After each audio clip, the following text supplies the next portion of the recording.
From MontanaSports.com, this is MTN Sports Extra. Hey everyone, welcome to MTN Sports Extra, powered by Montana Sports. I'm Dylan Foreman, thanks for joining us. Although high school basketball season has officially ended, the state got 3 more exciting days of hoops action as MSU Northern hosted the 35th annual Highline Invitational Tournament this past weekend. The tournament featured the best boys and girls from all classes in a tournament to decide which class is the best in the state. On the boys' side, Class A came away as champions, defeating AA as Lewistown's Royce Robinson took home the Most Valuable Player award. On the girls' side, Class C defeated Class B in the title game with Billings Skyview's Brianna Williams taking home MVP. Big Timber's Bailey Finn won the three-point contest, while Livingston's Peyton Kokett took home the slam dunk champion crown. It's not easy to be on the wrong side of a viral buzzer beater. It's even harder when it happens in a state championship game. I caught up with a few players from Lewistown who recently teamed up with the athlete who broke their hearts. The state basketball championships have come and gone as we are now into our high school spring season for sports. But for the Lewistown boys basketball team, the sting of their loss at the hands of Butte Central's Dougie People is still fresh. 8 seconds left on the clock. It just felt like it was going in slow motion. You didn't know what was going to happen. You were really hoping for a miss, obviously, but when it went up and it went in, it just felt like your heart just sank. I didn't even know that was a real thing that could happen in real life. I thought that was straight out of a movie. So it took me 20 minutes to figure out what actually happened. And I don't know, it's an unbelievable shot. Nothing you can do. Lewistown Golden Eagles and Butte Central Maroons each had one loss going to the state title game. With the pressure of a state title in the balance, each side knew that they had to bring their Saturday best in order to escape with the Class A championship. I mean, obviously there's pressure, but it's fun. You got a lot of adrenaline running through your body, and you're just excited. You want to see how it ends. You want to take home that championship. It's a fun feeling. Everyone's hyping each other up, and something you dream of. They're a great program too, and we had to come out ready for them, and they gave us all that we could handle. Really, it was right back and forth, and it came down to a last-second shot, and they're an amazing team. As fate would have it, 3 Lewistown players, Royce Robinson, Fisher Brown, and Bryce Graham, reunited with people this last weekend as teammates in the 35th annual Highline Invitational Tournament, representing the best from all classes. I think we kind of joke back and forth about it, but I was trying not to be too joking about it around them because I think they're a little sensitive still, but rightfully so. But they're both great players, and I was excited to come play with them because they're so great. Bryce, Royce, and Fisher are amazing. Yeah, we're good friends. I mean, he's fun to play with. He shares the ball well. He's good at everything, so I don't have any problems playing with him. It's fun, actually. Class A boys went on to win the tournament with Robinson being named MVP, proving that time heals all wounds, even ones inflicted from 15 feet beyond the arc. For MTN Sports, I'm Dylan Foreman. On January 17th, the Montana High School Association voted to add basketball shot clocks at all levels starting next season. MTN's Scott Breen caught up with the first school to implement the new system. Hi everybody, Scott Breen with one of the hottest topics in high school basketball, in fact high school sports across Montana, the addition of shot clocks. You see it counting down up there. Schools all over the state are implementing them. Billings Central, one of the first to do so. It took us about 5 hours. If I were to do them again, it'd take about 2 hours. There was a little bit of a learning curve. We told you a couple months ago your Montana High School Association overwhelmingly approved to vote them in. Here at Billings Central, the Rams wasting no time with installation. They had them knocked out Friday. Myself, Mike Ryan, and our night custodian Ryan Johnson did all the work. Took a lift, some electrical, but for the most part pretty easy. Billings Central is one of Montana's first high schools, if not the first, to install the new shot clocks. When the clock's running, you're running the shot clock at the same time. There's 2 resets on here. Reset 1 goes back to 35. Reset 2 goes to 20. That's for kickball, punch ball, and a couple other things. I don't necessarily know all the rules yet, but that'll be figuring it out. A lot of statewide schools are hoping to have them up and running in time for summer camps. That'll give time to learn and work out any kinks that may show up between now and next season. The challenge a lot of schools talked about is finding one more person to do this. I think we're going to maybe start with some high school kids and work through that. It'll be an important part of the game. And there's the horn. There it is, 35 seconds. We didn't beat the shot clock. Basketball shot clocks are already ticking here with what's said to be a very easy installation. At Billings Central, Scott Breen, MTN Sports. Coming up after the break, we'll dive into an in-depth one-on-one conversation with the new face of the Great Falls High Bison football program. More Sports Extra up next. Follow Montana Sports on Facebook and join the conversation with fans across the state. Welcome back to MTN Sports Extra, powered by MontanaSports.com. Longtime coaching legend in the state, Mark Samuelson, retired from his position as head football coach of the Bison this offseason. His replacement? 6-year offensive assistant and wide receivers coach, Kota Cheetah. So I got a chance to catch up with him about the new job and his journey in this week's one-on-one conversation. Well, Coach, just obviously today the news got announced. What are your kind of first initial thoughts when you heard that you got the job? Well, you kind of go through the process of the interview and after the interview, and you're pretty anxious, to be honest with you, to get that call the next day. And today, I met with Mr. Henneberg, and he had told me that, I got the job, and I was beyond excited for the opportunity. And the job starts today. So I've already been working as hard as I can, going through some papers, going through some things, and I'm just very honored for the opportunity. I'm ready to go, honestly. Just super excited for our program and moving forward. What are some conversations that you and Coach Samuelson have had up leading to this point? He's been such a great mentor for me. Not only these past 6 years, but I've known Coach Samuelson since I was 18 years old when he came to recruit me in my parents' house. So he means a lot to me, and he's always going to be there for me moving forward. And we came here together. We've built this program together along with the other coaches, and obviously the players are working hard for us and believing in the things that we think will take our program to the next level. But he's been great for me, always positive, always been a great role model to me, and he'll always be there for me if I need anything when it comes to even watching film, plays, anything like that. He'll be there for me, and that's someone that you want on your side, someone you can call on a Saturday and kind of vent to after a win, after a loss, so on and so forth. So it'll be great to have him at my beck and call, I guess you could say, whenever I need him to. Piggyback off of that, what's, just in reflection time for you, what was it kind of like to go from being a player of his to being on his coaching staff, and then fast forward to now where you're under his coaching staff and now you're taking over the job that he just had? Well, if you know Coach Samuelson, he's very energetic. He's always passionate about everything he does. So as a player, when you play for him, he expects the same out of his coaches. He expects you to be the head coach of your position, and he takes everything super serious. So when you accept a coaching job from him, it's the same thing with a little bit more intensity. We're going to be very specific in everything we do as a coach. We're going to break everything down. We're going to be mentally and physically prepared, even as coaches, to take on the grind that it is to be a coach under him. And he expects a lot out of us, and I'm more than willing, and always have been more than willing, to take on any responsibility he's ever asked of me. Same as a football player. I mean, it was a grind, and I loved it. It made me into the human I am today, more organized, very routine-oriented. And a little bit of him is in me, and I'll always take a little bit of his coaching styles with me along the way, as we do with all of the head coaches that we've had within our life. So it's just crazy that it's all kind of become full circle at this point. And I'm excited to take over the program, and I know he's excited for me as well, which helps out in the long run that, he has my back, and he's always looking to help me out whenever I need any help. What have you kind of learned about just what it means to be a part of the Bison football program, or what Bison football is to the state of Montana, to the Eastern AA, to AA football in general? What have you learned over the past 6 years? Not only 6 years, the last few hours, people have came up to me and said, this is a huge accomplishment. Not a lot of people have worn the hat of a head football coach at Great Falls High. It means the world to me that people believe in me, and that I've earned this opportunity, and it starts today. And I'm just excited for our kids, for our program moving forward. I understand what Great Falls High Bison football is all about. Whenever me and my wife are out, people always want to talk about Great Falls High Bison football, what's going on with the program. And we're more than excited to, keep our family here in this community and let my young son and my daughter grow up as Bison as well. And I understand the pride that goes into it.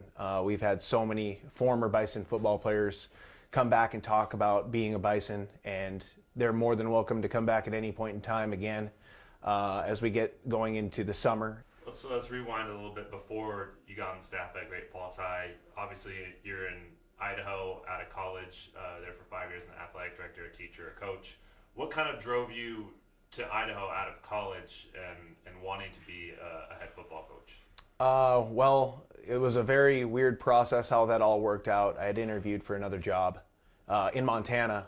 They gave that job to somebody else, but I'd interviewed so well that the person that needed to be replaced was in Malad City, Idaho. So they called me the day after I interviewed at another school in Montana, and they wanted me to come down and interview. I went down, interviewed for the athletic director job and the head football job, and I was offered it about 3 months later, right before the start of the school year. And Malad City, Idaho was one of the best decisions I ever made. I loved my time there. So many great football players, great administration, so many great people that I still have in my life at this point. And it was a great experience for a 25-year-old guy to move down there and live on his own and kind of, live that life of someone working towards building themselves up into what they want to be when they essentially grow up, I guess you could say. So it was a great experience for me. I got to be around people who I had never known before, and going in there and proving myself really did help my morale as a coach, knowing that I can step in somewhere, not know anybody, and get the job done. So it was just a great experience for me, and I loved being there. How did head coaching and coaching after playing kind of appeal to you? After I student taught at Bozeman High School under Coach Troy Purcell, I do remember one thing he said. He said, if you want to be a head coach, you have to be a head coach. So when the opportunity arose for me to go to Malad City, Idaho to be a head coach and an athletic director at 25 years old, I was like, that's a pretty great opportunity. And I couldn't turn it away. I've always taken pride in being an assistant coach here at Great Falls High. I've always said being the head coach of the wide receiver position here the past 6 years has been a blessing for me. And it's helped me become a better coach overall. So I really can't complain about anything. I'm super excited about what's to come, honestly. Coming up, I catch up with Helena's Kenny Broadwell and her recent trip to St. Louis, where she was able to follow and report on the NA3HL's Helena Bighorns postseason run on the national stage. There's more action online at montanasports.com.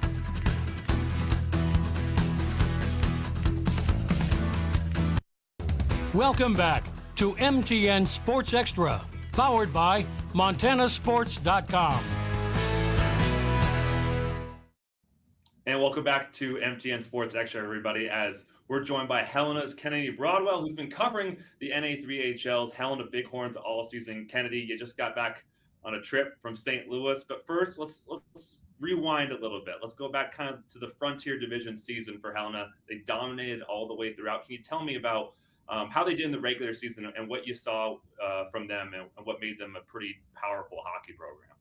Yeah, I mean, Helena is such a special place to be playing hockey. They went 27-0 at home, so undefeated at home. They have really made the Helena Ice Arena a place that no one wants to come play. I mean, it was impossible for another team to win this year. So yeah, they're super proud of that. But yeah, dominated in the Frontier Division, divisional champs and regular season champs. Can't ask for much more. 27-0 is a pretty staggering number there. And then obviously they took that momentum into the postseason and traveling to St. Louis. You got to go cover them. What did you see from them during that playoff stretch en route to trying their best to capture a Fraser Cup championship? It was interesting. With all the divisional champions being there, it was a very different style of play than I've ever seen them play before. The Frontier Division is very gritty, in your face, aggressive. You'll see a lot of fights. It's really fun and entertaining. But with these other divisional champs, they kind of had to play a different kind of game, more clean hockey, fast-paced, calm down, use good passing. Their goalie in the first game took 52 shots, saved all of them. Eric Buchholz was on fire. He didn't let it in a goal until his third game. So we saw really good defense and just really good, clean hockey all in all. So it was super fun to watch. What do you think your biggest takeaways from this year's team are, and then kind of moving forward, looking forward? Obviously, you got to talk to a couple of the players last year that aged out of the team for this season. Talk about what you liked from this last year, as well as what they're kind of looking forward to moving forward. Yeah, so it'll be really tough. They were so good this year because they were so old. Their owners, Mike and Jed, that have just taken over the Bighorns, they really wanted to focus on making sure this team was as close as possible to being pros as they could be at this level. So these kids, a lot of them, most of them are going to be maxed out. They're all 20, just freshly turned 21. So we won't see a lot of returning Bighorns next year. So it'll be a completely new team. It'll be really interesting. But I think no matter what, they're going to be fine. I mean, Coach Damon Hansen, it was only his second year as head coach, and they got to the semifinals. Awesome. Well, Helena, Kennedy, thanks for stepping on. I appreciate it. Obviously, you look like you had a great time in St. Louis, and we'll let you go. As coming up next, we take a look at MMA and sled hockey, two of the more interesting sports in state. All that and more on MTN Sports Extra. Download our free app and take MTN Sports with you. Just search Montana Sports in the App Store or Google Play. Welcome back to MTN Sports Extra, powered by MontanaSports.com. Welcome back to Sports Extra. Well, there are 3 guarantees in my life: death, taxes, and the inability to skate on ice. But for people with limited mobility, new equipment and thoughtful people are making skating an accessible, fun activity. MTN's Luke Shelton tells us more. One of my absolute favorite things in the world is ice skating. That weightless sensation of gliding across the rink is just unmatched. But for people with limited mobility, that feeling can be difficult to replicate. But thanks to some specialized equipment and dedicated people, it's more than possible. So Christine, what is your favorite part about being out on the ice? Being independent, being able to do this is just awesome. Welcome to sled hockey, a sport that's been part of the Winter Paralympics since 1994. The key piece of equipment in sled hockey is this human-propelled chariot of the ice. Are you nervous at all? No. I like that. No fear, right? No, I'm ready. The Montana Independent Living Project Helena office acquired some of these sleds a few years ago and recently sent them down to the Butte Community Ice Center for some test drives. And we're always trying to come up with new recreation opportunities for people with disabilities or just people who want to try new ways of having fun. For some, this was their first time ever on the ice. For others, these sleds gave them a chance to recapture a sport they once loved. So I was 18 years old. I was about 2 months before I graduated high school. I got in a dirt bike accident and paralyzed me from about the waist down. I broke 3 vertebrae in my back. Grew up playing hockey. I loved hockey growing up. I played until I was about 17 years old. It's awesome to get back out here and play it again. Now let's have Connor show us how to make these sleds scoot. There's little sticks in there to dig in just to give you a little push to get some speed going. I haven't figured out turning yet. And as I also learned, steering one of these vehicles is easier said than done. Oh man, down. It's harder than it looks. Other than those spills, it's always a good day to be on the ice. In Butte, Luke Shelton, MTN Sports. Florence-based MMA prospect Josh Wright has been through a handful of obstacles in his attempts at going pro. But despite the bumps in the road, has kept himself ready for the next opportunity. MTN's Kyle Hansen with more on the budding star. Perseverance and the will to fight through adversity are pillars for athletes who compete in combat sports. For local mixed martial artist Josh Wright, it's no different. Keep the faith in my Lord and Savior, and that really just pulls me through everything. And if you just keep that in your heart, you're gonna get pulled through anything. Wright is a budding MMA prospect in Montana, but the last few months have tested that drive. Back in January, Wright was scheduled to fight in Bellator, the second largest MMA promotion in North America, behind only the UFC. However, Wright caught COVID-19 and was forced to withdraw from his fight, a disappointing result in what could have been a career-changing opportunity. Getting sick and just thinking about how this could have happened at that time. I went the whole pandemic without getting it one time, and then just before the biggest fight of my life, I got it. It was pretty demoralizing momentarily, but I did realize that I was gonna get more opportunities. Just how the belief I had in myself, keep doing what I'm doing, it's inevitable. But once he recovered, Wright got back to work, and he's now scheduled for a bare-knuckle boxing match in April in Florida as he aims to get back on track. Man, it's been fun to watch. It's been a long journey. I've traveled all over with him.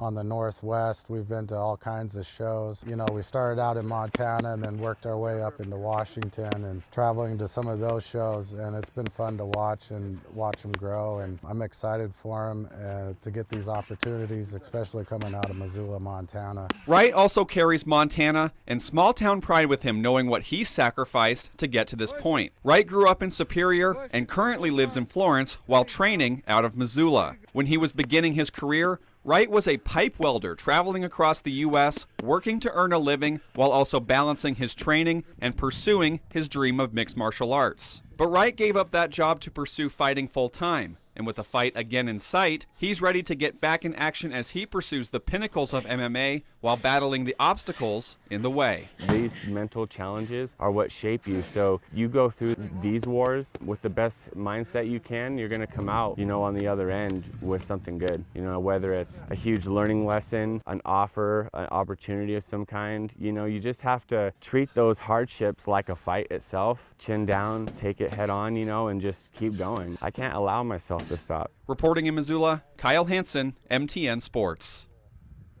That's all we have time for on this week's MTN Sports Extra. You can catch us on your local streaming app every week, Thursday through Sunday. I'm Dylan Foreman. Thanks for tuning in. We'll see you next time.